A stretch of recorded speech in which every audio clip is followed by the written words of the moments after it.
Excellent. Hello, everybody in Personality Cafe land and on YouTube. I am JenDragon, and I'm here with Celebok and Elaminopy. And we're going to have a discussion. We are all TI users in the cognitive functions area of Myers-Briggs. It's introverted thinking, meaning we're very concerned with internal logic and internal consistency in logic. But we have kind of different takes on that. So I thought we would do a little bit of just talking about what our personalities are and how we relate to TI and just in our personality sense. And then we're going to talk about how that function relates to our experience of spirituality and faith. So, Celebok, would you like to start? Okay. I'm Celebok. I'm an ISTP, and let's see. What else do you want to know? What TI looks like to you, mostly? What it looks like? Well, it just basically I have like a really analytical mind. I like to just pick things apart, look at the way. I mean, just whenever I take in information, like if I see something, if I learn about something, I'll just, if it interests me, I'll try to figure it out, try to look deeper, and like try to figure out like what's really there.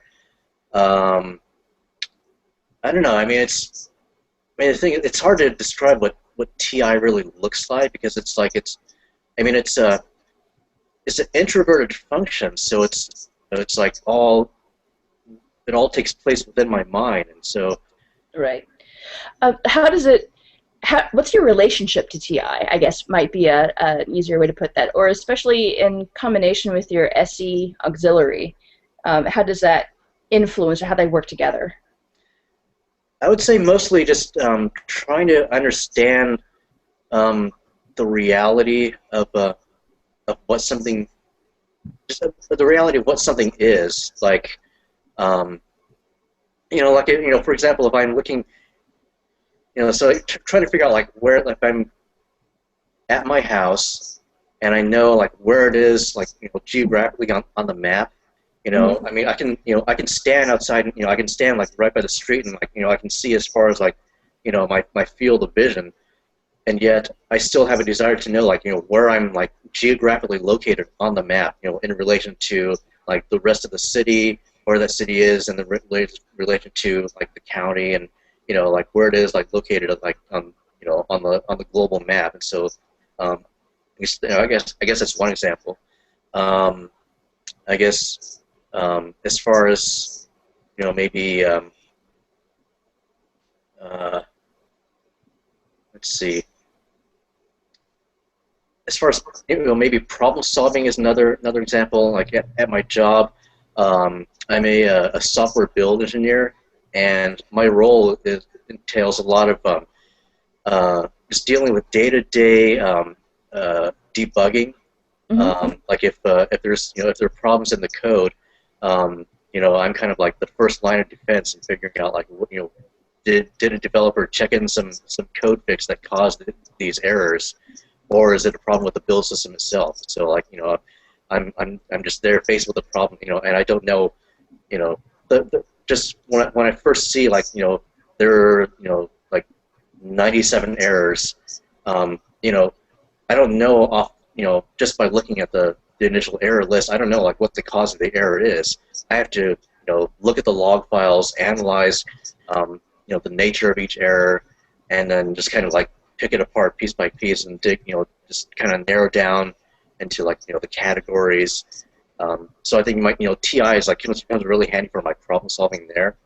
And as far as working with SE, SE like I know likes to deal with just like here and now, and like what I currently know, what I can tell just by looking or analyzing what's there in the present tense, as opposed to NE, which likes to analyze like different endless possibilities and coming up with new ideas. I guess that was kind of like the biggest clue that told me like that I'm an ISTP as opposed to an INTP. Because I relate a lot more to SE, analyzing what's there in front of me, what data I already know, and using my TI to just pick that apart and categorize it, figure out what type of data I'm looking at. So that's kind of that works for me. Yeah, sounds good. Elaminopy, how about you? Well, I think I'm closer to ISTP than the N variant. I always first tested as an N, and I always identified with, imagination and everything. But lots of people's online that I've talked to have seen more sensing. How come my screen's not coming up as the big one on top? I'm not seeing. I see you as the big one right now. Okay, yeah. I only see you as the big one. That's funny. Oh, okay. So I think as far as I understand TI or introverted thinking to be like thinking on the fly, whereas extroverted is setting out categories in advance and then just working with those categories. TI is just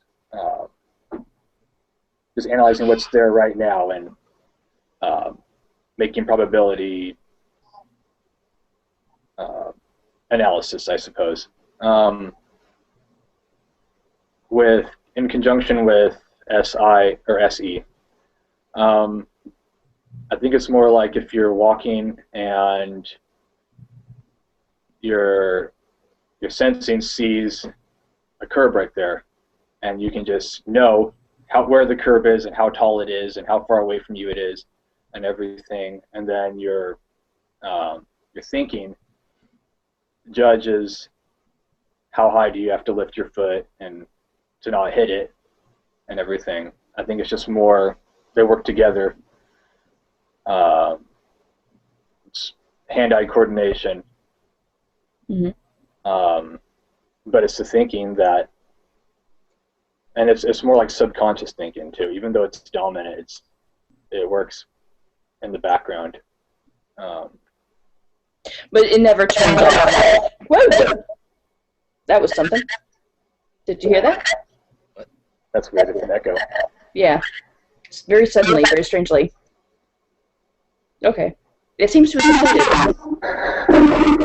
Or not. Okay. I will back away. Or stop talking. Okay. I am ameliorating my voice. Continue, please. Okay. So I'm very analytical. I've always been told I'm analytical. I analyze everything. I hear a song on the radio. My wife likes country, and I don't very much. And so when I analyze the lyrics, of course, it comes across as I'm picking it apart because I don't like it. And then, no, I do that to my music too. It's nothing to do with yours. I hear something, and I immediately hear some inconsistency in the lyrics. Like, wait a minute, didn't he just say this back here? Why is he now saying this? And she's like, you're ruining the song for me. Is your wife a feeler? She's an INFJ. So yes, a feeler.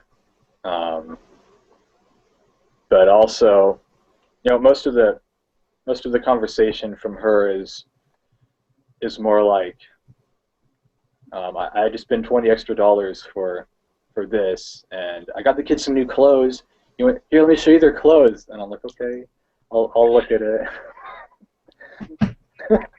I know, my roommate does the same thing. I got some new clothes. Do you want to see me try it on? Like, if it will make you happy. And then I'm like, okay, well, while you're going and finding the clothes, I need to tell you about this cool idea I had about time travel. I know. And she's like, you're getting obsessed with this. I've been talking about it for 10 minutes, and she's like, you're obsessing about this now. And I'm like, no, it's this cool idea. But we just You watched don't understand. we just watched Looper last night, Cool. and you know the hype didn't live up for me. Mhm. Usually it does. If my brothers like it, then usually I like it. But I just saw so many things that it's like, wait a minute. If what he does now affects him in the past, affects his future self, then even just him having the intention of doing this would prevent it from it. He doesn't have to actually act on it, like in Bill and Ted. And they like, I'm going to intend to leave the lock open on this, and then it just is unlocked. Yeah, time travel is kind of dicey. Yeah, so it seems like we've all had some similar experiences with Fs. We had this knowing, oh, yes, and okay, and the gender stereotype, of course, is that this is a man versus woman thing. This is when your girlfriend or your wife comes in and no, this is a T versus F thing. Indeed, which is statistically more probable, but that's another discussion I want to have eventually about how many things that have been studied about male communication versus female communication are actually T versus F, not male versus female. But that's another question entirely. Anyhow, so yes, I am ENTP, and my introverted thinking is auxiliary instead of dominant, which is one reason I'm glad to talk with you guys. Since you have dominant TI, then it will be in some ways different from my own. It is in the auxiliary position, but it is endless and always on. The big thing in my brain is, of course, extroverted intuition and the lateral thinking and the ecstasy of epiphany, right? When suddenly, oh, yes, that's what that means, and then it's like being hit by lightning. It's this fantastic feeling. It's better than anything. And apparently, it makes my computer excited too. Hang on. So your computer can't handle it. Apparently, it can't handle the truth. Yes, that is the big thing that drives me. It's a big motivation of mine, but always, I have to. Do we have a source of? Well, I understand NE to be like outside of your brain, like more working out here, so maybe the field is hitting your computer. Apparently, this seems to be the case. All right, I will attempt to not project. This is hard for me because in addition to being a teacher, I'm also an actor, and not projecting is like asking a fish not to move gills or something, but I'll try to keep it down here.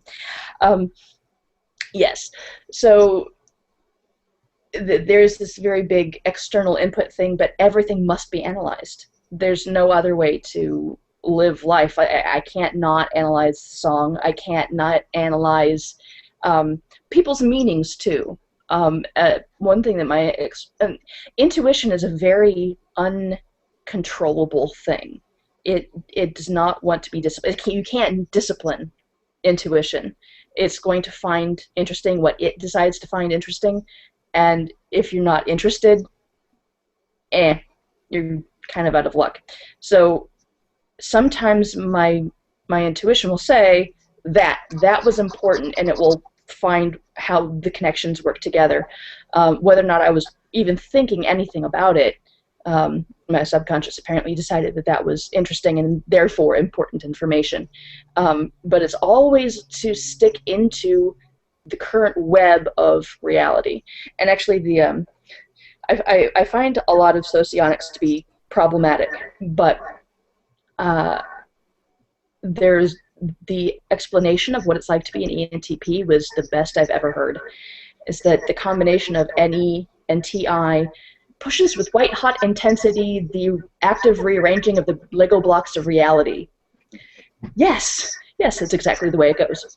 And everything's negotiable. Everything can be changed. Because you can break it down and rearrange it and make it into whatever you want it to be. And that's, I think, one of the reasons why we're so optimistic. Even if I can't actually achieve my goal, I can get something close enough to make it work. And I have unshakable confidence in that. Okay, so that's TI for us all. And so the next question is spirituality, your past and background, and we'll just kind of pass that one around, and then how both your personality and your background have shaped where you are now. So Celebok, will pass back off to you. Okay. So I'm currently what I consider a Christian, dedicated to living my life for Jesus Christ. That wasn't always the case. I mean, I've always been somewhat exposed to Christianity throughout my life. Let's see. My parents were kind of they I don't know. They called themselves Christians only because they used to attend a Methodist church. Yeah. And they pretty much stopped. As far as I know, they stopped going as soon as they got married. So it's like they met each other there and they started dating, and like once they found each other, that was like that was like their purpose. I started attending church regularly in high school. Like these people, these friends that I knew in high school, invited me to their church, and kind of went just kind of out of curiosity, and they were like the only people that I really knew. They're like those two girls, and they moved away, and then I almost stopped going shortly after they moved away because I wasn't really making friends at church. Mm-hmm. And like this one guy reached out to me, and he just kind of encouraged me to keep on coming, learning about God, and keep studying the Bible.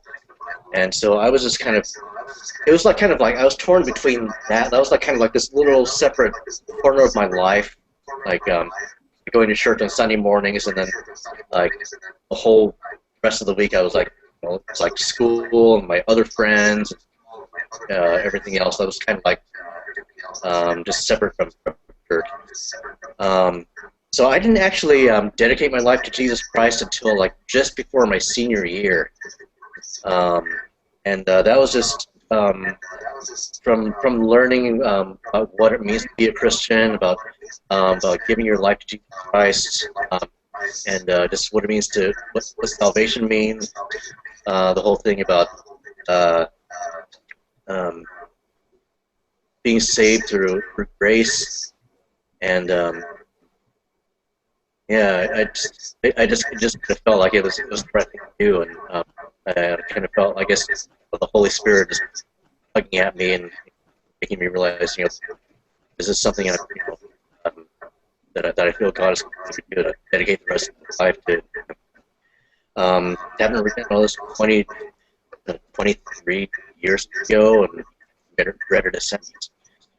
And as far as like how that relates to my personality type, you know, the ISTP is kind of, from what I've seen on the forum, ISTPs are kind of the least interested in having any sort of faith, like, you know, the wanting to be independent, think for yourself, deal with reality, and like just only deal with what you can see, and or what you can, you know, sense with the five senses, and analyze logically. What's fun? Yeah, that too. What's fun? Yeah. Hey, I had an epiphany, one of those things. We'll get right back to you. Elaminopy, I don't think you have earphones in, and that might be causing the echo. Oh. We might be picking up our voices on you. It's true. Oh, maybe. Do you have earbuds or something? Yeah. Thanks. That's true. Yeah, we were both echoing, so. Yeah, but he wasn't. Yeah. That was a very physical reality thing for me to have an epiphany about. Yeah. So occasionally my SE is not completely useless. Although I do tend to run into doors and walls and things. Yeah, but they're pretty epic. All right. You get the epic headphones. They're Sennheiser. Ooh. Yep. Yeah, this guy, that's cool.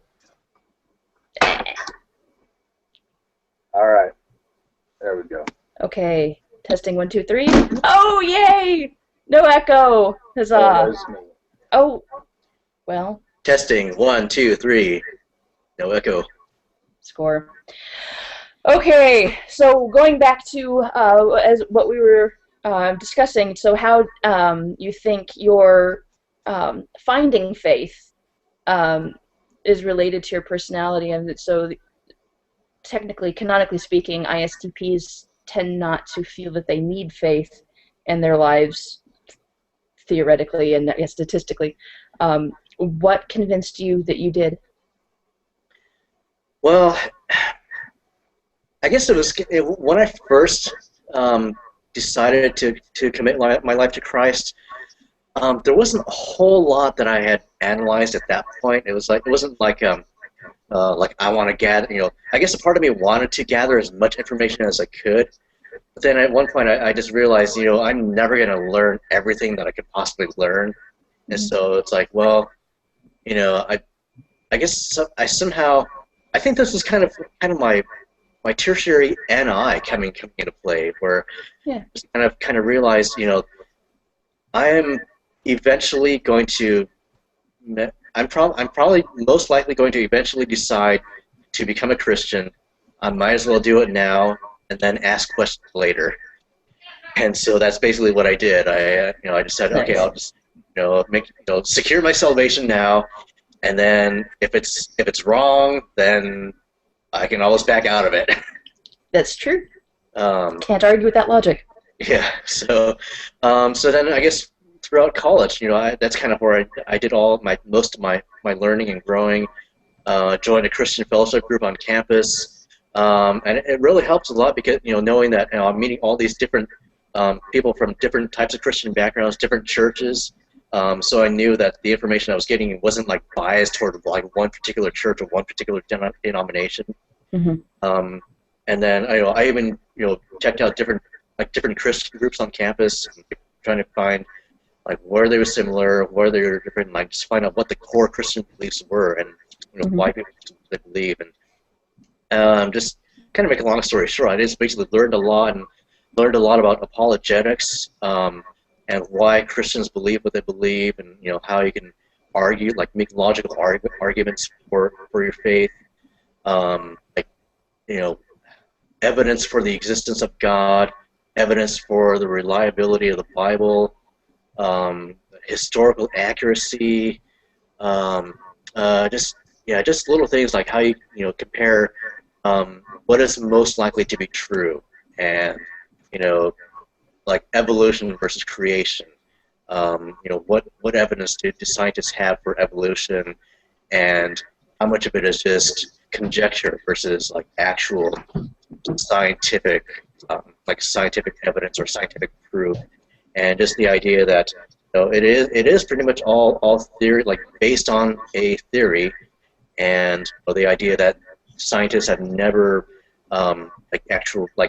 recreated life out of non-life or transformed one species into another, even the simplest bacteria. They had this experiment going on for like over 30 years, where they had samples of this one bacteria, and like over a period of 30 years of tens of thousands of generations, it had like minor mutations, but it was still the same species of bacteria.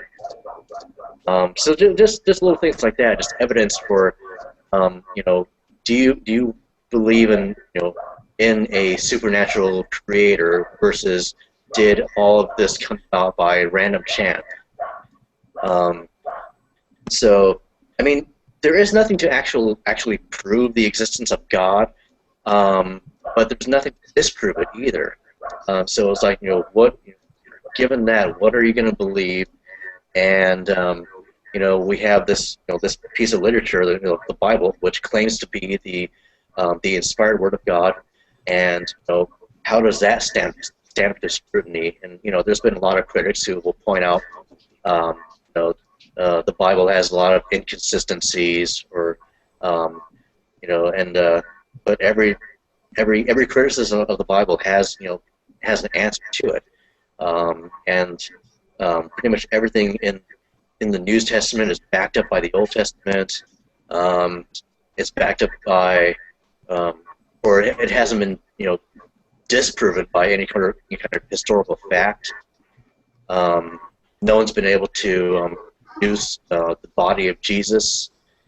And so just learning little things like that, just being able to analyze what do I think is true just from what I've seen, and nothing's been able to to sway me away from that that decision I made 20 years ago, that what I believe is or isn't true. And so that's